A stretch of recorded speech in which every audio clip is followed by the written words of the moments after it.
If I fry the Pholourie, I know I'm gonna stand here and munch all of the Pholourie out, and by the time the sour is finished, I have nothing to eat it with. I'm what Guyanese people call licorice. And don't play you know licorice, you know you licorice.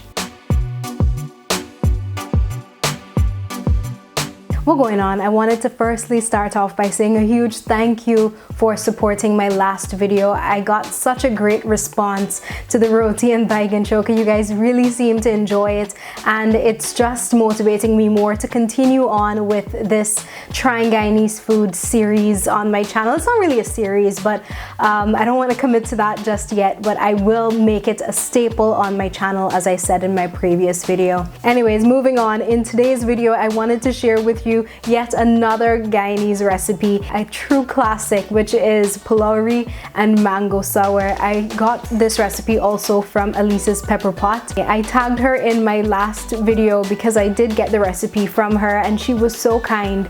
She shared me to her followers, and she actually took time out to watch my video, which I really appreciate. So here's how cooking today with me went. What's going on? So I wanted to bring you guys in the kitchen with me. Since this is a journey, I think you have every right to see the look on my face as I make this mango sour for the very first time. This is a recipe that I got from Alica's Pepperpot. In Guyana we call it green mango, you know, but here it's unripened mango. Am I even supposed to cut it? I'm not sure. I'm filming also on my phone, and I would typically use my phone to have the recipe up. And then it says to mince the garlic. I don't have a mincer, so should I grate it? I don't know. I should grate it. I should grate it. Okay, so got the grater here. What I like to do when I cook, me talking like I'm this big chef already, is have a container to put any and all waste. Cooking has been such a nice process. I'm not sure why I didn't do this before. Ain't no mountain high, ain't no valley low, ain't no river wide enough, baby. What do you do when you're cooking in the kitchen? Do you listen to music, or what do you do? If I fry the Pholourie, I know I'm gonna stand here and munch all of the Pholourie out, and by the time the sour is finished, I have nothing to eat it with. I'm what Guyanese people call licorice. And don't play you know licorice, you know you licorice. I'm gonna add everything I need to add. I'm gonna add my mangoes.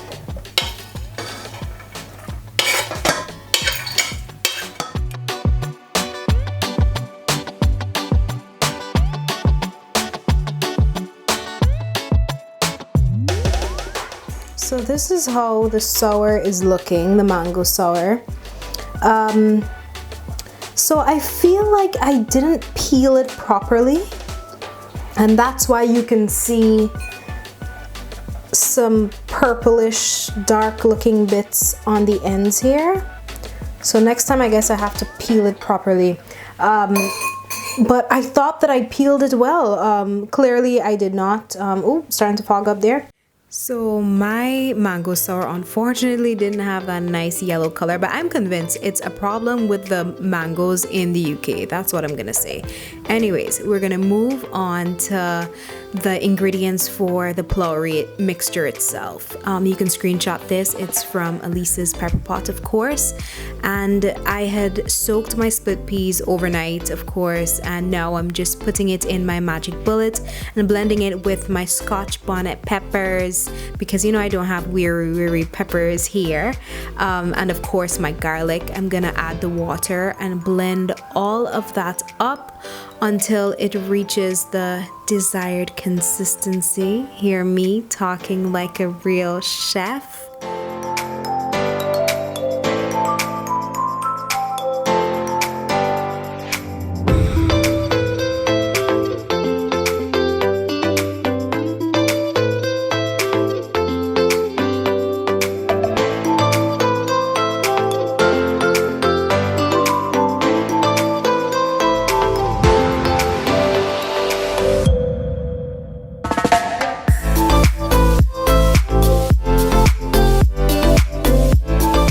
covered it and I let it sit for about 2 hours, and then I got to frying.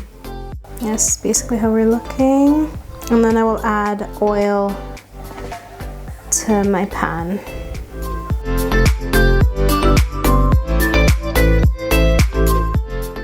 Should I have put this in a pot? I'm not sure. That's the question of the day, guys. Should I have put this in a pot? Oh my god, there's a lot of oil. I'm gonna fry one in here, and then if it does not go well, I'll obviously put it in a pot.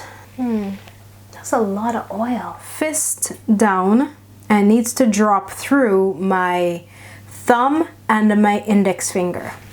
I'm gonna wipe off the excess. I don't even know if...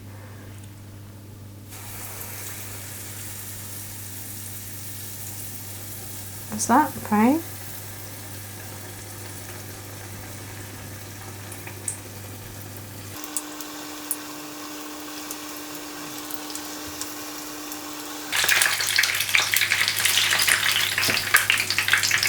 So Alica had also recommended that I use 2 teaspoons or an ice cream scooper. I didn't have an ice cream scooper, so I opted to use this just to see how different it would have been from using my hands. To use your hands, I mean, it requires real skill, and I don't know. It's something that comes with time, I think, but also it's dependent on the mixture itself. So if the mixture is too watery, I mean, what else would you expect? But once it's a little thicker, you can manage it better. These are how my Pholouries came out. I was really happy with it. It had a really nice crunch. And I had such a great time doing this. Pholourie is something that I enjoy, and getting it round is very difficult, and I wanted to share with you how it came out. So these are my Pholouries, and I have a variety of shapes here, guys. I got this. Just look at it. Just look at this shape. And I also have what looks like, you know, pretty round. And of course I will do a taste test on camera.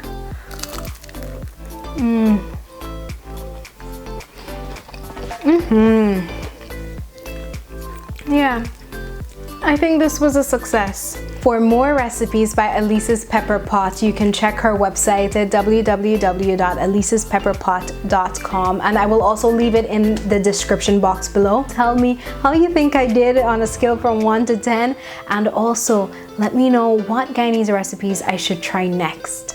And as I always say, until I see you next time, remember to live a fit 360 lifestyle, healthy body, healthy mind, always. Mwah.